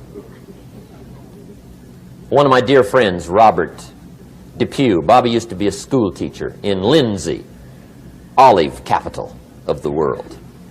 Bobby taught school several years, got a little weary teaching school. One day decided he wanted to get into sales. So without telling anybody, he just up and quit his job teaching school and jumped into sales. When he did, His brother made fun of him, laughed at him, put him down, said Robert's lost his mind. Had a good job teaching school. Now he thinks he's a salesman. He's going to go down the drain, lose everything. Just put him down something fierce. Bobby said, the way my brother acted when I got into sales, he said, that made me so mad. I decided to get rich. And my question for you tonight is it possible to get that mad? Of course. Wealth is not a matter of intelligence. It's a matter of inspiration. Today, Robert happens to be one of my millionaire friends. Bobby's rich.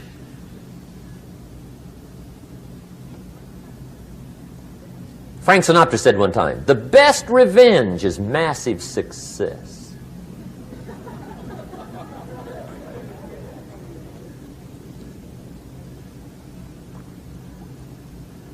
Hey, get you a long enough list of reasons so that after tonight you never lack for inspiration.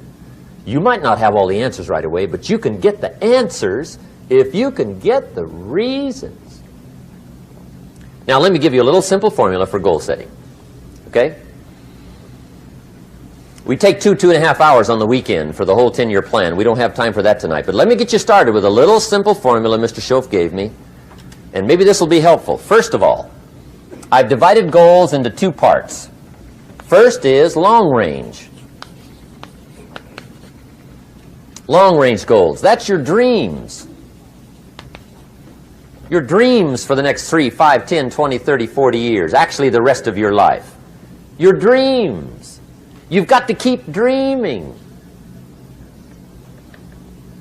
Ronald Reagan, president, said to the joint session of Congress a few weeks ago, the Republic is a dream. And if we don't keep dreaming, we will lose the Republic. Your better future is a dream for yourself and for your family. Where do you want to go? What do you want to do? What do you want to be? What do you want to see? You've got to dream dreams. There's a Bible phrase that says, without dreams and visions, people perish. You've got to have something to go for that inspires the heart and the soul. Dreams. From the children of Sanchez, it says, take the crumbs from starving soldiers, they won't die. Take the bread from hungry children, they won't cry. But without dreams, we all will die. You've got to dream. Don't lose your dreams. For yourself, for your future, for your family. The dreams of love and enterprise and travel and doing things. Becoming something unique on your journey here. Don't lose your dreams. Do some dreaming. That's long-range goals. You've got to have those. So that's number one. Here's the second part of goals, short range. Short-range goals. That's your goals for tomorrow, this week, this month, this year. The immediate future. We call these confidence builders. Because if you set up something short-range, go for it. Get it. Latch onto it. Work hard. Accomplish it. That starts building your strong feelings to go for your dreams.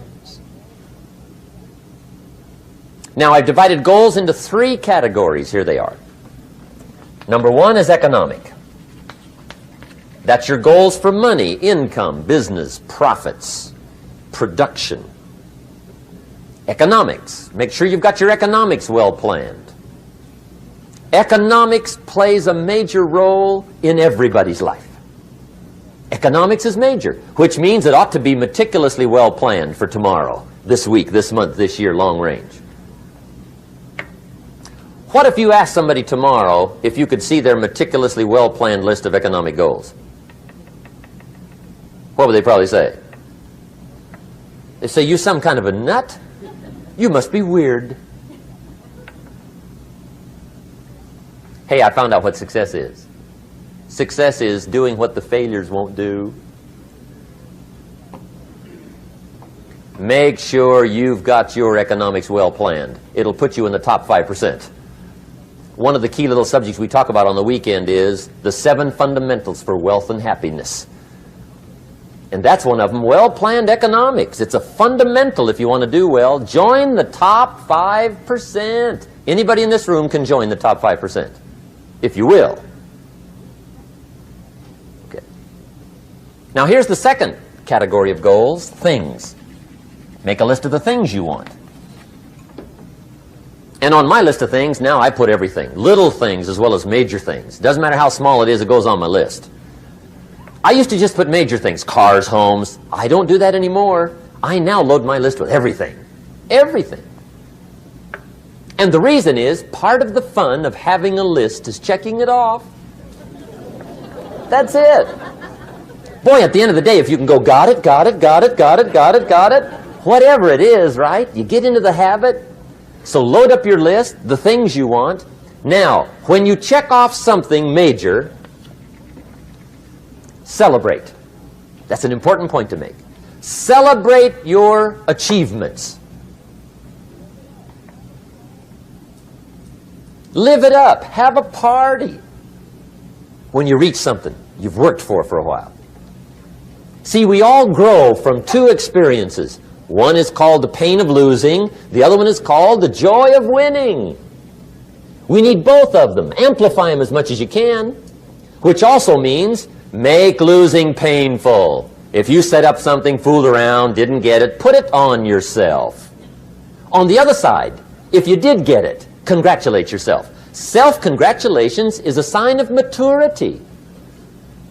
Seeking congratulations is a sign of immaturity. But hey, winning and losing, see, that's what it's all about. That's the name of the game. Now, some people lead such mediocre lives, at the end of the day, they don't know whether they're winning or losing. They got no clue. Guy's just going through the day with his fingers crossed. There's a better way. Okay, here's the third category of goals, personal development. Put those goals together. Personal development goals. That's your goals to be stronger, more decisive, be a speaker, be a leader, learn a language, all kinds of skills. Okay? The whole weekend seminar was designed to improve all your skills so that you walk away more skillful. And that's what you want, the personal development skills. That's what attracts, that's what brings good things to your life, the person you become more skillful. Now, this is quite a package to work on. Economics, things, personal development. For tomorrow, this week, this month, this year, long range. Okay? That'll get you started. Now, here's the simple formula for setting goals. It goes like this. A, work on your goals. That's step 1. Work on them. And I put the word work there deliberately. Setting goals is plain hard work. I don't want to kid you. We haven't come here tonight to kid each other. It's work. I know it's work. That's why a lot of people just let it slide. It's work. Many people work hard on their job, but they don't work hard on their future. They just let that slide. And the work involved is making plans. I know most people don't. I understand that. But don't let that be you. Guy says, well, yeah, you work where I work, but the time you struggle home, it's late. You've got to eat a bite of supper, watch a little TV, get to bed. You can't sit up half the night. Plan, plan, plan. And the guy's behind. Good worker, hard worker, sincere. But you've got to be better than sincere, working hard. You've got to be better than a good worker. You've got to be a good planner.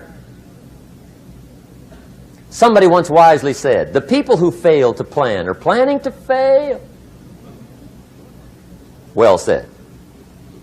So work on your goals. Here's step 2. Write your goals down. That's so important. I teach my staff around the world, put your goals in your journal. Because one of the major people you want to study is yourself. Say, here's the list of goals I put together 3 weeks ago. Here's the list of goals I put together 2 years ago. Here's some of the changes I made, rearrangement of my priorities. I scratched these off. I put these on. I've gotten these. Study your accomplishments. Study what your desires are. Put them on paper. Write them down. Here's another reason for writing your goals down. It shows you're serious about doing better. And to do better, you got to get serious. You don't have to be grim, but you must be serious. Everybody hopes things will get better. Everybody hopes. Poor people hope. That ought to tell you something. It means the future does not get better by hope. It gets better by plan. I used to have the affliction called passive hope. It's an affliction. It's bad. Probably what's even worse than that is happy hope. Now that is really bad. That's bad. Happy hope. The guy's 50 and he's broke and he's still smiling. See, that's not good. So get serious about your goals. Put them on paper. Write them down. There's all kinds. His goals, her goals, their goals. Business goals, financial independence goals, family goals. I mean, there's so many things to work on this that if you don't get busy and work on it, sure enough, the time will pass. And sure enough, 5 years from now, you'll wind up where you don't want to be, wearing what you don't want to wear, driving what you don't want to drive, being what you don't want to be. Now's the time to fix it. Now, here's the third step to your goals. Check the size of your goals and the kinds of goals. How big they are, what kind they are, affects you. And here's one of the important phrases of the evening. Your goals are affecting you, whatever they are. Your goals affect your handshake. Your goals affect your attitude, personality. Your goals affect the way you walk, the way you talk, the way you dress.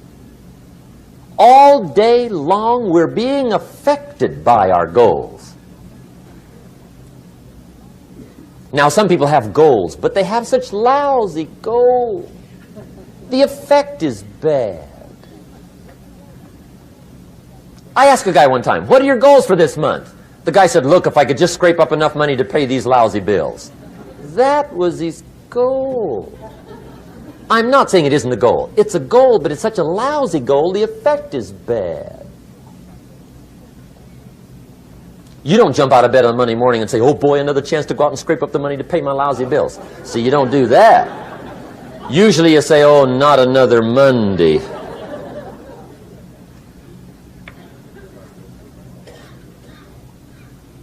And some people have so given up on life, they have joined the thank God it's Friday club. How sad. Surely those are the same people, when life is over for them, will say, thank God it's over. Let me give you a Bible philosophy that teaches how to get whatever you want. That's the title of the next set of notes. How to get whatever you want. From the Bible. Now again, I'm an amateur when it comes to the Bible. I'm not a pro. But this I can quote, and I think that'll be sufficient. How to get whatever you want. Here's what it says if you're ready. It says, ask.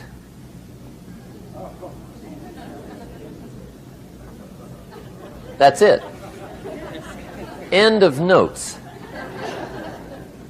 Ask.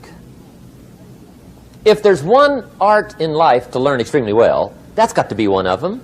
The art of asking. What does ask mean? Ask means, what do you want? And the formula is staggering. It says ask and what? A guy ought to look into that.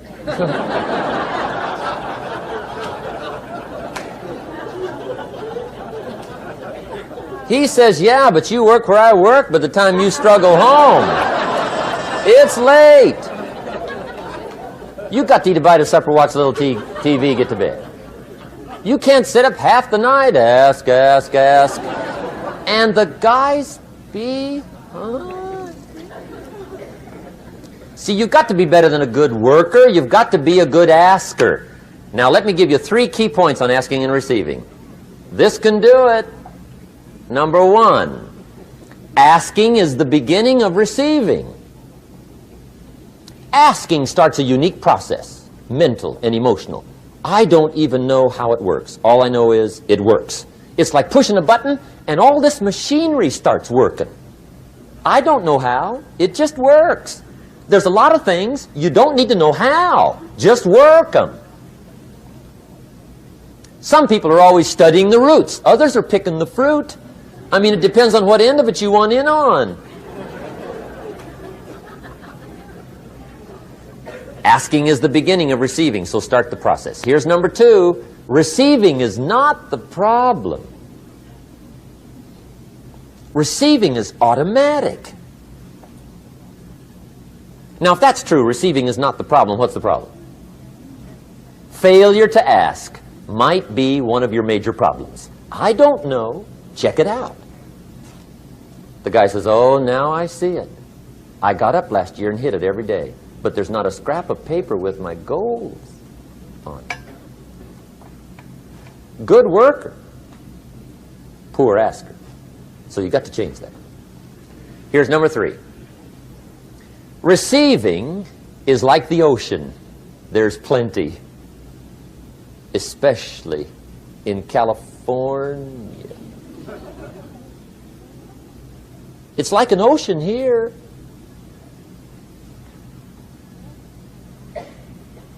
Success is not in short supply. It isn't rationed, and you stepped up to the window and it was all gone. No, no, no. It's like an ocean here. Now, if that's true, what's the problem? Well, some people go to the ocean with a teaspoon. Have you got the picture? See, what you want to do in view of the size of the ocean is trade your teaspoon for at least a bucket, and you'll look better down at the ocean. Kids won't make fun of you, right? Okay. Now, there's 2 ways to ask, and we'll wrap up goal setting. 2 ways. Here's number 1. Ask with intelligence. It didn't say ask intelligently, but I'm sure it meant that. Don't mumble. You don't get anything by mumbling. Be clear. Be specific. Intelligent asking means how wide, how high, how soon, when, what size, what color, how much. Define what you want and describe what you want. That's powerful. In the weekend seminar we teach, goals become like a magnet. They pull you that direction. And the better you describe them, the more they pull. So ask intelligently. Here's number 2. Ask with faith. That's the childish part of the equation. Believe you can get what you want like a child. Not an adult. Adults are too skeptical. So the formula really reads, make plans like an adult and believe in them like a child. And the most incredible things will happen. Just try it for 90 days. Just try it. You can always go back to the old ways. Just try it. Just 90 days, 90 days. Now, here's the last qualifying phrase on goal setting, as we promised to qualify everything. And it simply goes like this. Remember, you won't get everything you want. And we've already studied the reason for that. Simply, sometimes it hails on your crop and rains on your parade. It's that kind of planet. So you won't get everything you want, but if you will work this goal-setting formula, you can get plenty for wealth and happiness. Okay, that's goal setting. We use it around the world. We recommend it. Now, maybe it won't work as well for you as it has for me. I don't know. Maybe not. But what if it did? You got to try. Okay. Here's the last subject, the day that turns your life around. Let me just quickly give you a list of 4 emotions that can change your life in one day. Emotions are powerful. Sometimes it doesn't take much to alter your whole life direction.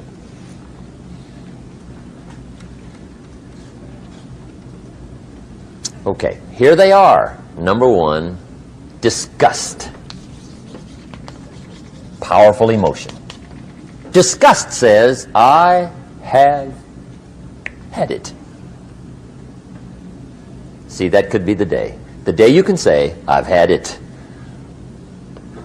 And whether you've had it with something small or something major, the day you can say, I've had it, may not be the day it ends, but the day it begins. That's what I said when that little Girl Scout left my door when I'm 25. I give her the big lie, she leaves, I say, I don't want to live like this anymore. I've had it with lying and being broke. Powerful day. The man's finally had it with mediocrity. He's had it with being a loser.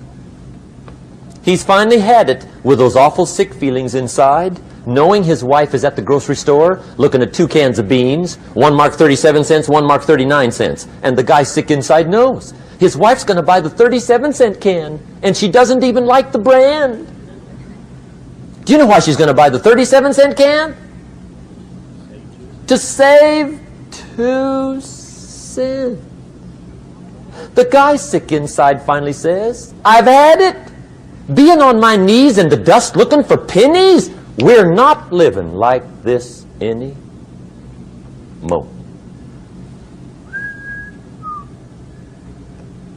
Could be the day that turns your life around. The day you can say, I've had it. He walks into his closet and rips everything in it to shreds and says, I've worn this embarrassing stuff for the last time. And not only will I never wear it again, no one else will ever wear it again. Commit an act that says, I've had it. Powerful. Here's the next one. Decision. And decision making is powerful.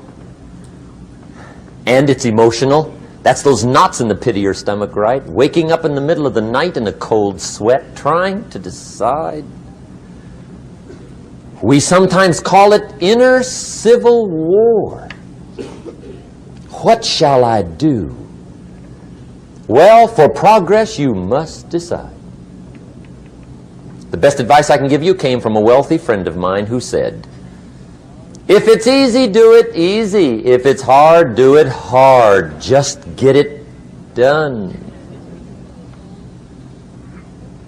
If you went home tonight and in the next few days cleaned up a whole list of decisions, that might furnish enough inspiration for the next 10 years.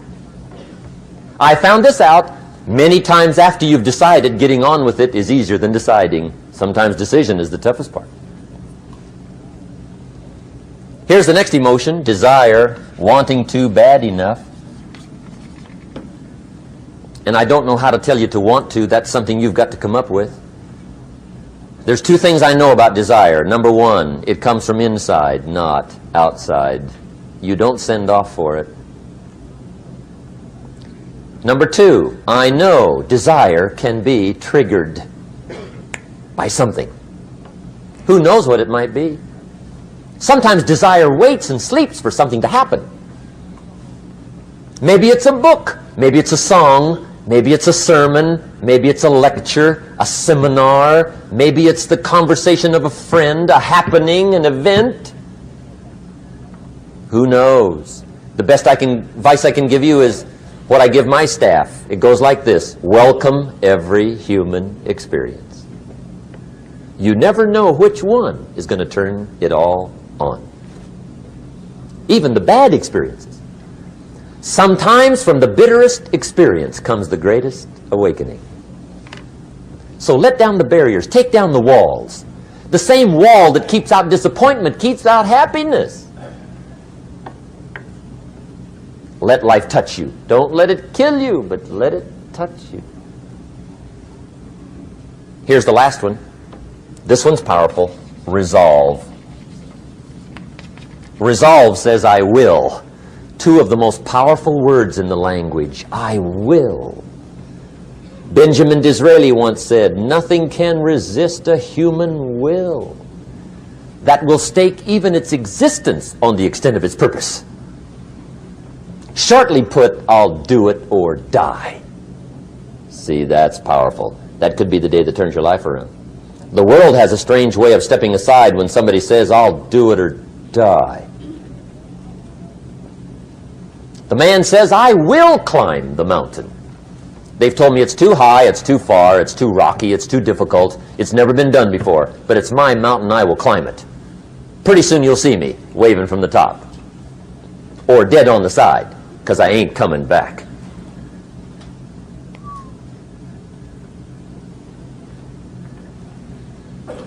The best definition I ever got from the word resolve came from a little junior high girl in Foster City, California, up north. I'm talking to the junior high kids one day. I love to ask kids definitions. They come up with beauties. I got to the word resolve and I asked, who can tell me what resolve means? And I got several hands, and they were all pretty good, but the last one was the best. Little girl, about 3 rows back, held up her hand. She said, Mr. ROHN, I think I know what resolve means. I said, darling, what do you think it means? She said, I think it means promising yourself you will never give up. I said, that's it. Webster, stand aside. That is the definition. Promise yourself you will never give up. I asked the kids, how long should a baby try to learn how to walk? How long? How long would you give your average baby before you shut him off? How long? See, any mother in the world would say, you're crazy. My baby's going to keep trying until it learns how to walk. What a magic formula. Now let me show you what triggers all emotions into activity that brings results. And results is the name of the game. Here it is. Action. Finally, you must do something about how you feel. Jesus, the master teacher, said, don't just be listeners, be doers. The world admires the doers. Whatever it takes to get you to try harder, read more, set your goals, and go for it. Here's the next attitude disease. Over-caution. Some people never will have much. They're too cautious. Now, you can also be too reckless, but you can also be too cautious. This is called the timid approach to life. And my caution was always the risk. Risk used to drive me right up the wall. I used to say, what if this happens? It's called the language of the poor. What if this happens? And on top of that, if this was to happen, look at the fix I'd be in. I better not try. I could always ace myself out. Then I'll tell you what changed my whole life when I finally discovered it's all risky. The minute you were born, it got risky. If you think trying is risky, wait till they hand you the bill for not trying. If you think investing is risky, wait till you get the tab for not investing. See, it's all risky. Getting married is risky. Having children is risky. Going into business is risky. Investing your money is risky. It's all risky. I'll tell you how risky life is. You're not going to get out alive. That's risky. The Englishman says, well, if that's the way it's going to work out, let's give it a go. Right, that's what it's for. Give it a go. Somebody says, yeah, but I'm looking for safety and security. Fine, then huddle in a corner. We'll cover you with a sheet, bring you 3 meals a day. And we'll protect you, feed you, look after you, care for you. We won't let anything happen to you. And you'll probably live to be 100. The guy said, well, yeah, I'd live to be 100. But what a way to live. Right. What a way to live, safe and secure. Don't ask for security. Ask for adventure. Better to live 30 years full of adventure than 100 years safe in the corner.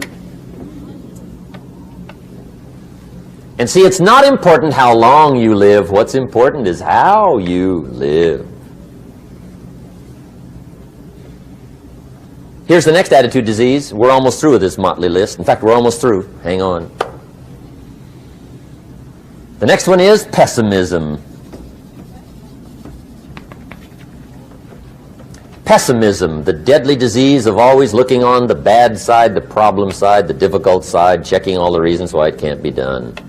The poor pessimist leads an ugly life. He doesn't try to figure out what's right. He tries to figure out what's wrong. He doesn't look for virtue. He looks for faults. And when he finds them, he's delighted. How ugly. This is the poor guy who looks through the window, doesn't see the sunset. He sees the specks on the window.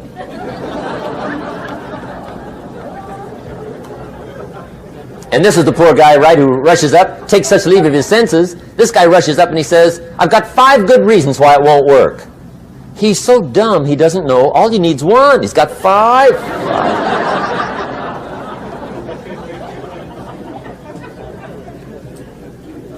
To the pessimist, the glass is always half empty. To the optimist, the glass is half full. Why would the same measure affect people 2 different ways? Answer, it all depends on how you look at it. Our lives are mostly affected by the way we think things are, not the way they are. The way we think they are affects us most. There's a subject we don't have time to get into tonight called better thinking habits. One of the major things Shove taught me when I met him, he said, poor thinking habits keeps most people poor. Not poor working habits. Most people work hard, but they don't think hard. And Shove taught me that the mind is like a factory, a mental factory. And whatever you think about all day long pours ingredients into this mental factory. And that's what builds the economic, social, financial fabric of your life.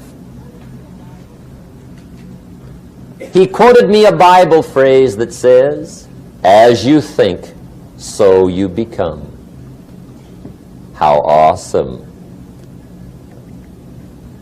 When he talked about poor thinking habits, he had me. I used to start the day reading the morning newspaper.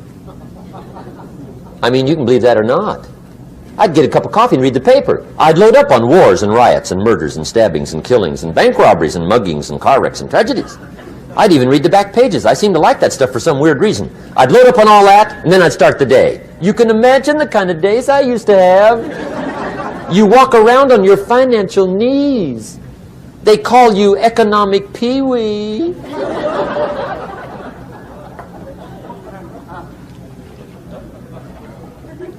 The guy says, I want to be a great leader. Wonderful. The first thing we do is follow him to his house. When we get there, we walk in and check his library, number 1. Somebody says, well, why check his library? The reason is because what a man reads pours massive ingredients into his mental factory, and the fabric of his life is built from those ingredients. You would not believe what some people have got in their house to read. You would not believe. One of the best dressed up words I know for a lot of it is trash. Can you imagine dumping a barrel of trash into this mental factory every day and coming out with a rich, dynamic, positive life? It can't be done. You might as well try making a cake with cement. The kids back in Danbury, Connecticut, high school, they're asking me questions one day. I'm talking to the kids. Kids got good questions these days. One of them said to me, Mr. Rohn, how do you build the good life? I said, it's simple. It's not easy, but it's simple. Here's how you build anything. Select the right ingredients, keep out the wrong ingredients, and it starts with thought. Everything starts with thought. So you must be wise and careful what you think about, because that starts everything. You got to be wise and careful. I asked the kids, what would happen if somebody dropped sugar in my coffee? They said, well, you'd be okay. I said, what if somebody dropped strychnine in my coffee? They said, well, you'd be dead. I said, correct. Lesson 1. Life is both sugar and strychnine. You gotta be careful. I said, what if my worst enemy drops in the sugar? They said, will you be okay? I said, what if my best friend, even by accident, drops in the strychnine? They said, well, you'd be dead. I said, correct. Lesson 2, watch your coffee.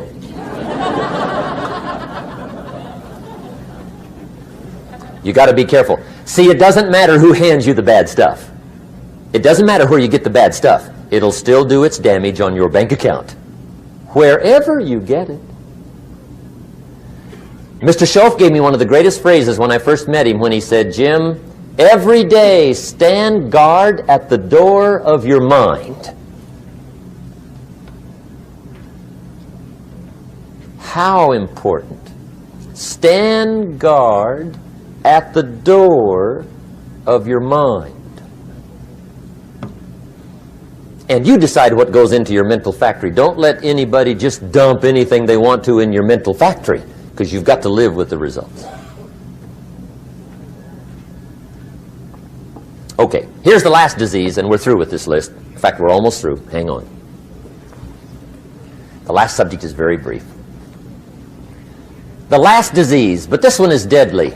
Engage in this one, indulge in it even slightly, and you might as well forget the future, because it's going to forget you. Complaining, crying, whining, griping, a Bible word called murmuring. See, that'll ace your future. Spend 5 minutes complaining, and you have wasted 5. And you may have begun what's known as economic cancer of the bone. Surely they will soon haul you off into a financial desert and there let you choke on the dust of your own regret. I hope I said that well, so you won't forget. It's a deadly disease. If you don't think it's bad, ask the children of Israel of Old Testament fame. Typical of us all, their story just happened to get in the book. Story says, children of Israel were slaves. God performed a series of dazzling miracles and got them out. And now they're heading for the promised land. Remember the story? Heading for the promised land. Tragedy of the story, they never got there. Reason. From day one, they started to complain. They griped about the water. They griped about the weather. They whined and cried and griped about the food. They griped about the leadership. They whined and cried because it was too far, too cold, too hot, too difficult, too miserable. I mean, they whined and cried for years. Finally, God said, I've had it, trip canceled. Or something like that. The story says they died in the desert, never got to the promised land. Which I think means two things. Indulge in this long enough, you get your future canceled. And I guess it also means even God himself can only take so much.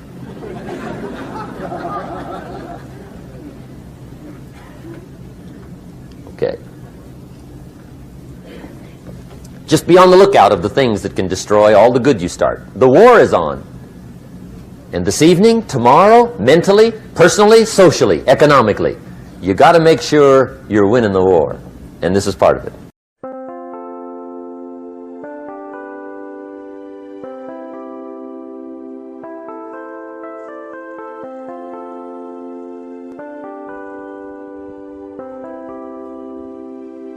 Chẳng thể quên khi cơn mưa đêm lại về.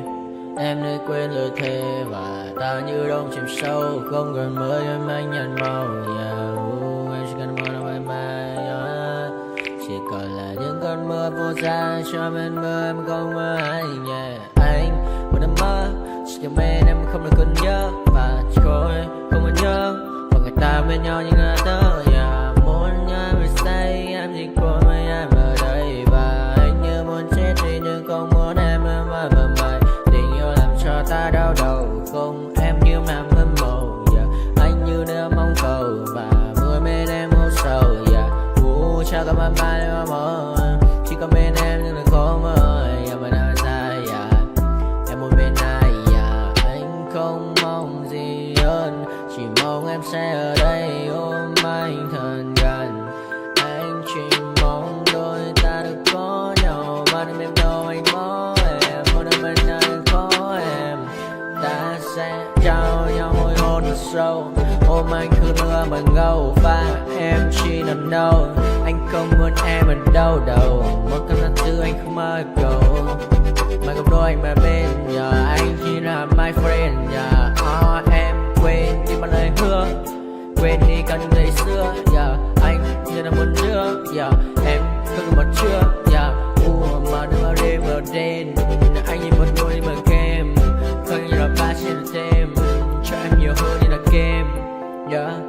Chỉ cần là mưa thôi, em chỉ cần là mưa thôi, còn ai sẽ là nắng rồi.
I got nightmares in my head, I fear that the thoughts build up until I can't hear, that my mind fills up into a creature, and it haunts me somewhere much deeper. Anxiety, filling up every space, no privacy. And silently, it could build and build until you finally see, whoa, it's taking over, damn no closure, moving closer. No exposure, I just wanna be a loner. Some can't stay sober, looking over all their shoulders, like moving boulders just to get out of the home. It sucks, I've had enough, I don't wanna feel the stuck under the rug, all my problems that I shove. I got nightmares in my head, I fear that the thoughts build up until I can't hear, that my mind fills up into a creature, and it haunts me somewhere much deeper. I got nightmares in my head, I fear that the thoughts build up until I can't hear, that my mind fills up into a creature, and it haunts me somewhere much deeper. I've been feeling weird, I can't seem to focus good enough. Nothing's really clear, sometimes it could be a little tough. I just need to feel like the end's in sight for me, but let's be really real, anxiety can foggy all this stuff. I've been feeling weird, I can't seem to focus good enough. Nothing's really clear, sometimes it could be a little tough. I just need to feel like the end's in sight for me, but let's be really real, anxiety can foggy all this stuff. It sucks when you finally feel like giving up. Oh God, no luck, everything feels like you're sticky stuck. I'm lost, handcuffed to the bed where I sleep, don't give a fuck. Can't stop, unplug, feeling overwhelmed, I think I've had enough. Gotta find a way to get some energy, gotta find someone who's a good friend of me. I need purpose to make it all worth it, I'm still searching and I'm still learning. I want a life that's filled with memories, not a life with regret and frenemies. I need focus to keep me from hopeless psychosis if I keep moping. I got nightmares in my head, I fear.